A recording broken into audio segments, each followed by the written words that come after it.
Hey, it's JC1424 once again with NASCAR Thunder 2004. And in this episode of our third season in career mode, we're going to be completing race 22 of 36, the Sirius at the Glen, Watkins Glen International. We'll be using a Dale Reynolds paint scheme, just because this is one of those tracks up north. He actually lives, a little close to it because it's in New York and he lives in Connecticut. You know how close those two states are. In the last episode, just yesterday, we went to Indianapolis, where it seemed like we had a top 5 car because I started right outside the top 10 in 14th place, and I made my way up into 4th, I think, before pit stops, and we lost like 4 or 5 positions during pit stops, fell back to 8th place. Then we had cars that pitted a little bit later passing us afterwards, and then I just freaking lost my shit on the front stretch trying to protect a position from Jeff Gordon, fell back to 13th, got back to 12th, and just very disappointed with how that race went. We must have lost a lot of time on pit road because there's no way we could just get up to 4th place, take our pit stop at the right time, like right in the middle of the race,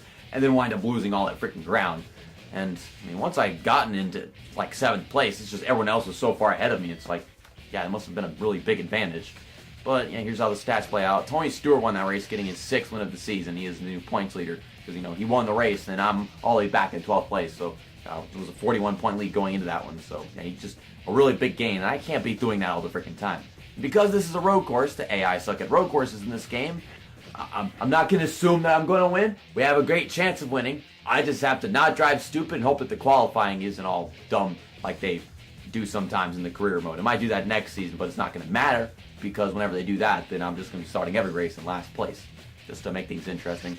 And really didn't gain any allies or rivals in that race. We lost some allies because, they dwindle and we lose them over time. I don't know when this Earl Hall guy plans to race again. Is he going to race like at least one more time this season? Because I'm tired of seeing that name on my freaking little roster of hatred and love. Where do I get this dumb commentary, man? Okay, we're going to quick select the chassis, engine, and body. Chassis is fresh out of the shop, and yes, the body is as well. Engine was used in the last race, and I think it might have been damaged just because I bashed it into the inside wall whenever I was losing control of my car. But car rating of 79, I don't know if it would be an 80 if like this was all fresh equipment or what. But same thing it has been for the past few races. Let's just go out there, get the pole, dominate, win the race. We know we can. After performing so badly in Indianapolis, I had to put on my Spider-Man jacket because I need to make myself feel better about myself. And I think this will do the trick because I love this jacket. A little bit late on the braking, I suppose, just considering how it played out going off the corner. Slow down a little bit, going through the S's, uphill and everything. That's something different about this track these days. At least whenever I race it here in NASCAR Heat 3. I noticed that you really don't have to slow down at all going into the uphill S section.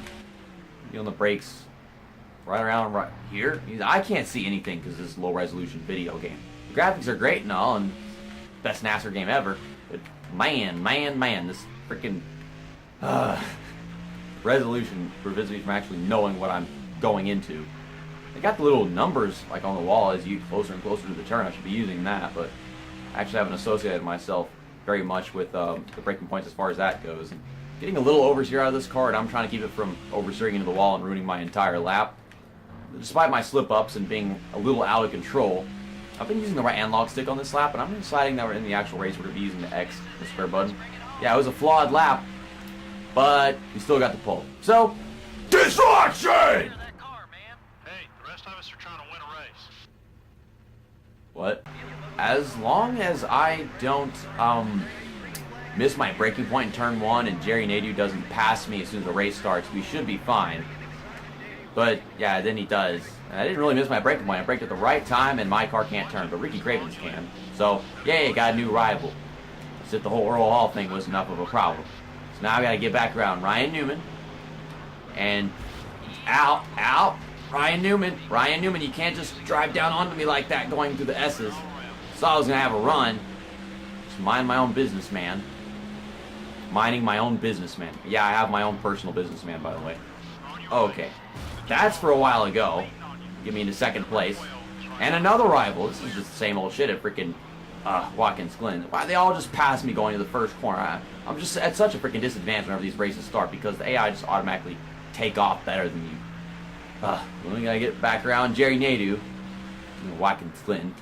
I don't know what I could have done to stop Jerry Nadeau from screwing me over like that. Got a good corner right there, and yeah, we're going to have to go for the pass right here. And I'm going to lead the first lap of the race. Hey, at least whenever I pass the leader, I didn't bash into him too hard. Okay, now, let's lead our way until pit stops. It's very difficult to do that whenever they're trying to overdrive the corner on the outside. I'm underdriving the corner, and I'm getting into you guys. Golly.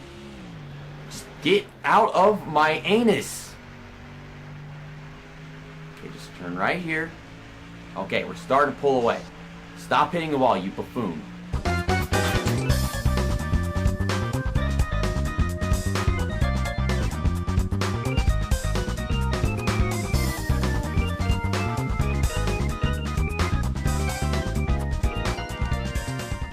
I don't think I should be racing on worn tires anymore, and not to mention I haven't been really doing anything for the past few laps, seconds, minutes, whatever, however you want to say it. Yeah, we got damage from bashing around cars, you know, trying to just race on opening laps. Feels like it's like, okay, I'm going to go faster to this part of the track, and then next thing I know, they're just crowding me against the wall. This seems like a weird default setup that we're racing on right now. 0 turns wedge and 25 PSI. I don't know if that might have something to do with the way this car is handling. Like, it just has a way of not wanting to really finish corners, even though I've braked more than the AI do going into them. I'm starting to notice that in the bus stop with this car, if I try racing the track like without going off the track, it'll just freaking power slide. If I slow down enough to get the car going through the bus stop without sliding off the track and whatever, then it just slides through the bus stop completely. But if I just, speed through it, driving over the curbs and almost in the grass every time, then it's fine. So off pit road, I'm in 31st. A bunch of people still have to take pit stops. But, I guess I'll just let you guys know whenever we get the lead back. I am not surprised. Kevin Grubb went up on lap traffic, and they're going that slow. I haven't come up on somebody that slow at Watkins Glen since NASCAR Evolution, man. Or maybe NASCAR E2, I guess. They're pretty darn good at this track in NASCAR E3. Almost too good to overdrive a corner and then shoot past you like it's nothing. Okay, so around Jack Sprague. And now Casey Mears. He's so slow that he's completely underdriving the corner on the inside. I don't know if he's doing it for me, if he's just actually doing it. Okay, so we're in 8th. Wait, I was in like 11th or whatever. Are these people just not pitting? Okay, the leader just crossed the start-finish line, so that's got to be like the last pit stops and everything. And now Greg Biffle's going down pit road. So yeah, all these guys are just an entire freaking lap ahead of me because they haven't pitted yet. And now I'm in the lead. It's the last lap of the race. Okay, I wasn't expecting the race to play out like that. I was beginning to wonder if everyone was actually going to pit. Yeah, I passed those guys. Didn't realize they're actually a lap ahead of me and hadn't pitted yet. That was why they were so slow. I thought they were just driving slow because they drive slow. I don't know. Ugh, getting tight through the S's. Sometimes I just don't angle it into the corner properly and I wind up way on the outside, almost nailing the freaking wall coming out of the S's. You get on the brakes right before the 400 point. Turn right there, almost smash into the freaking wall every time because it's there. That scares the crap out of me. It's a good thing that was never actually there at Watkins Glen, because if it was, then that would be a very sad, that'd be sad day sad. Like, Jimmy Johnson would have died sad. Like, remember that one where the guy, he blew up his car, like he was just driving to the bus stop and then it just spontaneously combusted the Xfinity Series race? Like, he would have exploded through the wall in that situation. Let's not nail this this white barrier going into the final corner. That would be terrible. I think someone got a DNF because I see someone on pit road right there on the map. But there you go. 5th win of the season. We now have more wins than we did last season. Our 9th win of our career. We get to do some donuts. Watkins Glen nuts. Glen nuts.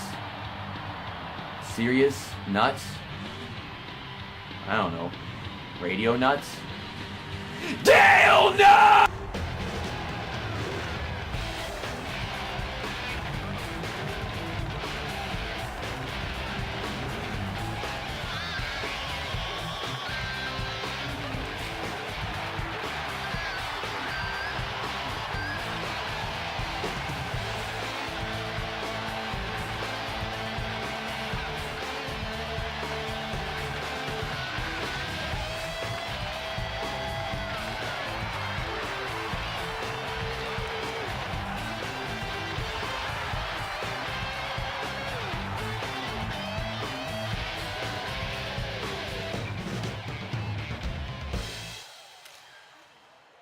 we'll see you guys whenever we go to Michigan on Thursday for race 23 of 36, the Michigan 400. We're going to be using race day 2016's car, mainly just because it's one of Dale Earnhardt Jr.'s good tracks.